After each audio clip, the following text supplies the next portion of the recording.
There's the ongoing controversy about Obama going to Notre Dame to give the commencement address.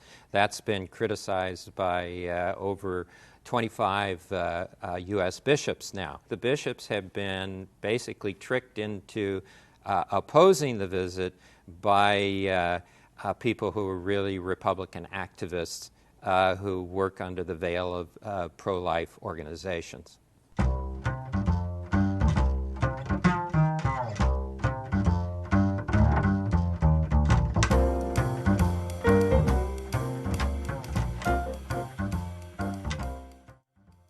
Hello, my name is Jacques Berlinblau of Georgetown University. You've just clicked into Faith Complex, a dialogue about the entanglement of religion and politics.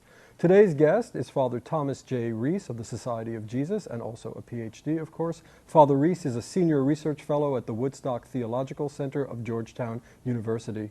Father Reese, thank you so much for joining us on Faith Complex. Glad to be here. Okay, our subject today is Catholics and the presidents who love them, or perhaps the presidents who love their votes.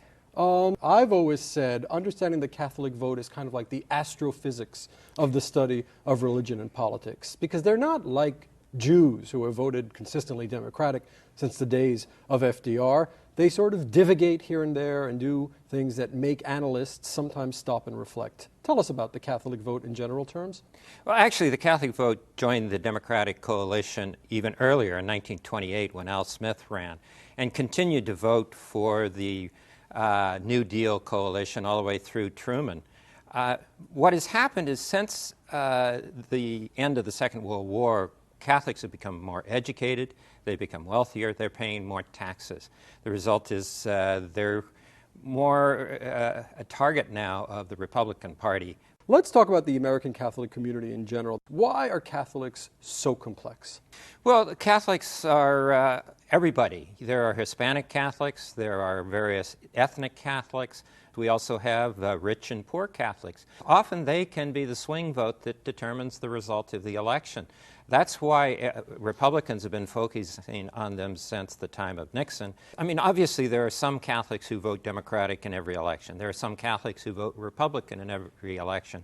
But there's about 20% of the Catholics that can swing one way or the other. And that's why they're so important, because they can determine the outcome of an election. So the strategists concentrate on the 20%, the swing Absolutely. Catholic vote. Who's a swing Catholic voter? It's a middle income kind of person who's the swing vote. It's also the working class ethnic Catholic. Those are the people that each party tries to get into their corner at the time of the election. But again, it's a key part of the Catholic vote, maybe 20% that can be swayed one way or the other. The rest of them tend to vote the same way year after year. Now, apparently some of this 20% swung on over to the blue side of the ledger. They voted for Obama in 2008, an apparent shift from 2004. What was it about Obama's message that might have appealed to more Catholic voters? The economy, the economy, the economy. What about the economy, though? I think that the Catholic voters, just like American voters in general, saw that the economy was deteriorating fast, and they wanted change. Obama's been in office now, about 100 days or so. What have been the major storylines vis-a-vis his relation with the American Catholic community? The storylines have tended to be about abortion, about stem cell research, but the reality is that his support among Catholics has grown just as his support among the American people has grown. We now see that even white Catholics have a more favorable view of Obama than they did on Election Day, where white Catholics voted for McCain. And in fact, if you compare white Catholics with white Protestants, they're much more liberal than white Protestants, who, of course, many of whom are evangelicals. What's interesting about the discussion of abortion in the American Catholic community? Well, I think the thing that's most surprising to most people is the fact that American Catholic opinion on abortion is almost exactly the same as the American public in general. And that opinion has not been changing in the last decade. For all the debate, for all the controversy, Catholics are pretty much made up their mind one way or the other, and they're sticking to those opinions. All right, another hot button issue, human embryonic stem cell research. What are you hearing in the American Catholic community? Again, for most American Catholics, it's not an issue. They have no problem with embryonic stem cell research. Because Jesus was a healer, or for other reasons? No, because they want to be cured of whatever diseases they or their relatives have. The bishops have made a very strong statement against embryonic stem cell research, against abortion and these other issues.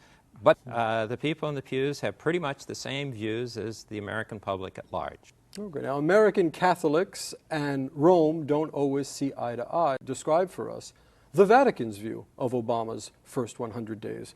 Well, I think the Vatican, has been dealing with kings and princes and presidents for almost 2,000 years.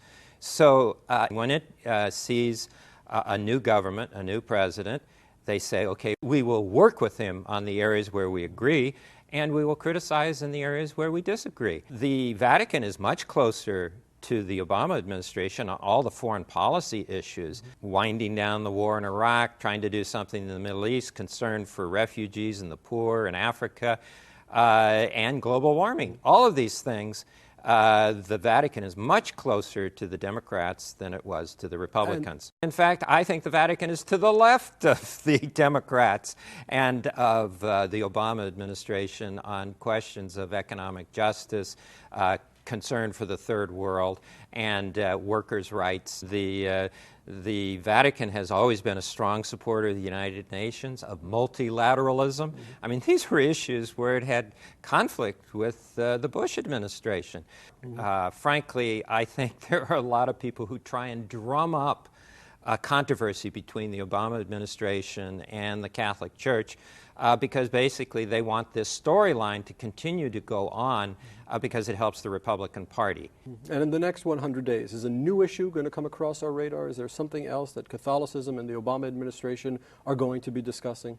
Well, I mean, there's the ongoing controversy about Obama going to Notre Dame to give the commencement address. That's been criticized by over 25 U.S. bishops now. They are saying that a Catholic institution should not provide a platform or any honors to a politician who is pro-choice. This is something where I think the bishops have been basically tricked into opposing the visit by people who are really Republican activists who work under the veil of pro-life organizations. Surprisingly, they didn't have any problem when Cardinal Egan had President Obama at the Al Smith dinner up in New York, which is one of the most prestigious platforms for any politician to speak from to the Catholic community. Father Reese, thank you so much for joining us today on Faith Complex. You're welcome. Nice to be here. Thank you so much.